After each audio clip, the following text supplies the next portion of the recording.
আসসালামু আলাইকুম, আশা করি সবাই ভালো আছেন। সবাইকে আমার ফুড ব্লগে স্বাগতম। তো আজকে আমি দেখাবো আমার পাখিদেরকে আমি কি কি খাবার দেই এবং আমার কি কি পাখি আছে ওই দিনকে আমি দেখাতে পারিনি সব কিছু ডিটেলস হবে। আজকে আমি দেখাবো আমার কি কি পাখি আছে, কি কি খাবার দেই, আমি কি কি আইটেম দিই। তো চলো দেখা যাক আজকে। তো সর্বপ্রথম আজকে দেখেন হাসিনা হাসিনা আজকে আমার হাতে। হাসিনার এইভাবে সবাই সবসময় ছেড়ে রাখি, ও দেখায় কিন্তু কামড় দেয়, কিন্তু আসলে কিন্তু কামড় দেয় না।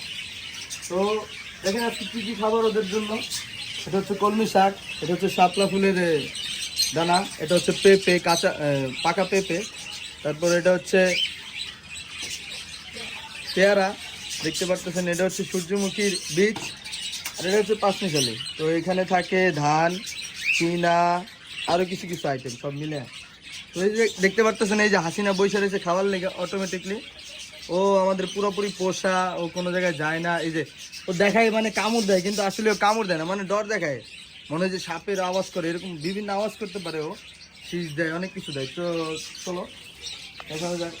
সর্বপ্রথম কলমি শাক দিয়ে শুরু করলাম, কারণ ওরা অনেক চিল্লাইতেছে।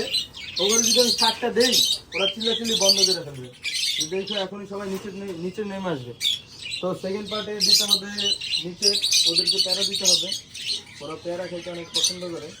ওরা প্যারা অত বেশি খায় না, প্যারা খায় আমার নিচে রেড ফ্যাক্টর কোনো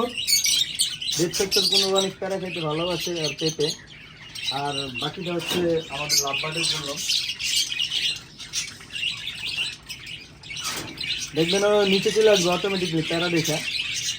ও প্যারা দেখলে ওর কন্ট্রোল থাকে না, মানে ও কেমনে খাইবো এই চিন্তা করে আগে। ওরাও কলমি শাক খাইতে অনেক পছন্দ করে, ওদেরকেও কলমি শাক দেওয়া হচ্ছে। দেখতে পারতেছেন সবাই, এই যে সবাই একদম সবাই কলমি শাক খাইতে অনেক পছন্দ করে।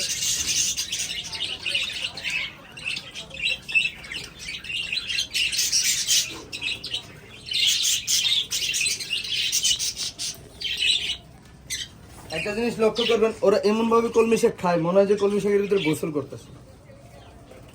এই যে নিচের ওরাও খাইতে কলমি শাক পছন্দ করে, কলমি শাক সবাই পছন্দ করে কম বেশি।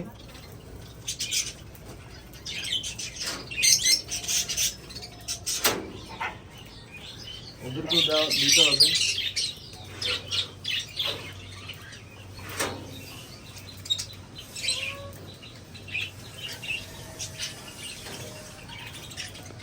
আমার মুরগিগুলো অনেক পছন্দ করে কলমি শাক খাইতে, কিন্তু আজকে ওদের জন্য কলমি শাক নাই, কারণ আজকে কলমি শাক পাওয়া যায় না বেশি। তার জন্য এখানে লাভ বার্ড দুই জোড়া, মানে 4 পিস থাকে একসাথে।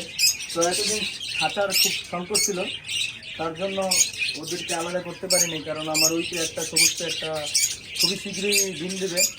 তো তার জন্য হলুদ পেটটার জন্য আমি নতুন একটা সেট আপ করেছি। এই যে এখানে আরও কিছু কিছু জিনিস লাগানো বাকি আছে, কিন্তু ইমার্জেন্সি আমি ওদেরকে সরাইতেছি, কারণ একটু চোখ কর বাবা, কারণ হচ্ছে ওদেরকে সেট আপ থেকে না সরাইলে আমার সবুজ পেয়ারটা এখনো বাচ্চা দেবে না।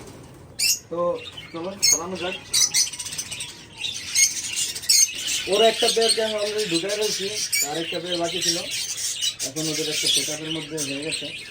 আশা করবো ওরাও তো শীঘ্রই ডিম দিয়ে ফেলবে, নাহলে সময় লাগে ডিম দিতে। ওদের সেট আপটা এখন আলাদা করে দিয়েছি। এখন আমার কিছু কিছু কাজ বাকি আছে। এখন আমি এখানে কিছু খাবারের একটা ট্রে দেবো, তারপর পানির একটা ট্রে দেবো, তারপর এখানে কিছু সিঁড়ি লাগাবো, কিছু ওদের খেলনাপাতি লাগাবো, যাতে ওদের কমফোর্টেবল ফিল হয়।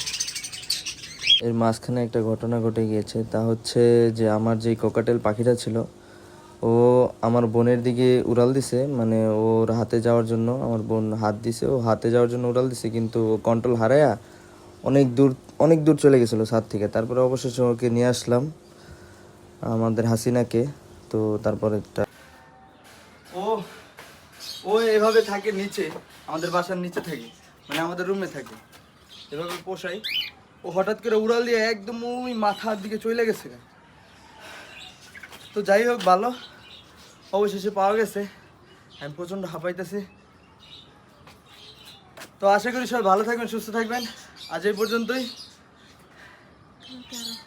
আল্লাহ হাফেজ।